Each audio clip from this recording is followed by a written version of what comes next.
Hello everyone, this is Crypto BitLaw back with another blockchain legal brief, and today we're going to discuss how Coinbase recently blocked tens of thousands of Russian crypto addresses linked to illicit activity. But as always, before we dive in, if you enjoy this content, please hit that like button and subscribe to our channel. We'd really appreciate that. And with that said, let's dive right on in.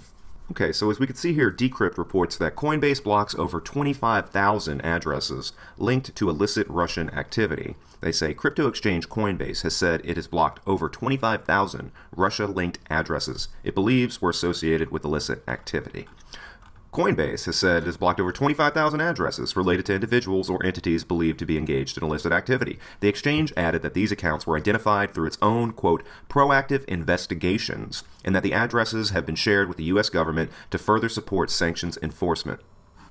In the past few weeks, governments around the world have imposed a range of sanctions on individuals and territories in response to Russia's invasion of Ukraine. Sanctions play a vital role in promoting national security and deterring unlawful aggression, and Coinbase fully supports these efforts by government authorities, Coinbase's chief legal officer Paul Grewal said in a blog post today. Grewal's blog post says Coinbase aims to play its part in supporting the critical economic sanctions levied against Russian individuals and entities amid the invasion of Ukraine. To provide this support, the exchange said it is taking steps to block access to sanctioned actors, detect attempts at sanctions evasion, and anticipate threats. This involves procedures that include checking potential customers against lists of sanctioned individuals or entities and tracking IP addresses belonging to sanctioned parts of the world, like North Korea. A Coinbase spokesperson told Decrypt last week that the exchange is working with industry-leading threat intelligence vendors that focus on monitoring emerging risks across the globe. Grewal's blog post also makes the case for crypto technology enhancing sanctions compliance efforts.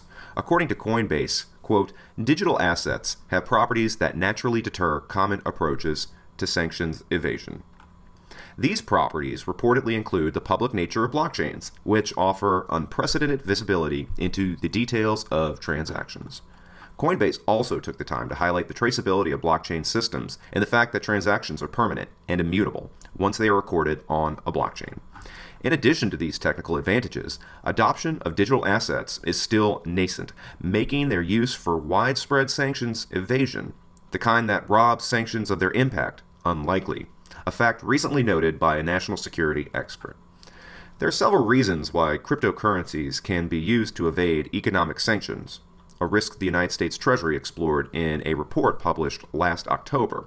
One such example is ransomware. Former FBI agent and current director of threat intelligence at Abnormal Security, Crane Hassold, recently told Decrypt that cryptocurrencies were, quote, the primary factor in today's Russia-led ransomware industry. He said, quote, cryptocurrency essentially allows the overall ransomware payments that we've previously seen to scale to numbers that are pretty crazy, he said. According to Chainalysis Research, roughly 3/4 of last year's global ransomware revenue went to sources likely affiliated with Russia. Previous research conducted by the United Nations also found that North Korea part financed its nuclear ballistic missile programs using cryptocurrencies. Then there's Bitcoin mining, an industry which President Putin previously said Russia has a, quote, competitive advantage. What's more is there's always a risk of sanctioned individuals and entities turning to non-compliant crypto exchanges, something which Russia-affiliated criminals have done in the past. Quote, we've seen instances before of crypto asset exchanges services that were complicit enabling Russia-based criminals to launder large amounts of money, one that was called Suex, said David Carlisle, Director of Policy and Regulatory Affairs at blockchain analytics firm Elliptic, during a recent online webinar. All right, well, before we link it to this other story, just a few points of note. I think that this is only natural. Of course, we've been seeing this wave and wave of increasing sanctions levied against Russia pretty much from all of the different parties of the globe that form some sort of Western coalition. You know, there's a couple outliers like the North Koreans and a few other random, I guess, rogue nations, as they were described, you know, in comments on the UN or whatnot. But all in all, you know, I think we've even reported in the past on how Russia is using ransomware attacks and then these illicit exchanges in order to try to either A, gain crypto, or B, once they've gained the crypto, off-ramp it into some sort of fiat currency so that they can then use that fiat to fund certain transactions in the traditional payment rail system. So this is only natural. I'm surprised that, actually not really all that surprised that, I guess once Coinbase did the analysis and the chain analysis of certain addresses that they identified as problemsome, they actually banned them from participating in their exchange. But let's contrast what we just heard about with this report that happened 2 days ago, as opposed to the one that dropped today about Coinbase blocking all those Russian addresses. This report from March 6 states, cryptocurrencies serve as a refuge for many residents of Russia, says Coinbase CEO. Coinbase CEO Brian Armstrong shared an extensive message thread through his Twitter account in which he highlighted the role of cryptocurrencies for residents of Russia, serving as a refuge amid the fall seen in the price of the local currency amid sanctions imposed by governments and international entities. Armstrong's comments took place in a series of messages where he presented his point of view on cryptocurrencies, starting from the premise that they could serve as a mechanism for the Russian government to avoid international sanctions against it. And then here's the kicker. These words came after reiterating that Coinbase would not block access to people residing in Russia, since everyone deserves access to financial services, even if laws point the other way. Well, I guess we could reconcile this with the fact that he's not, blocking access to Russians bar none, but just all Russians in general.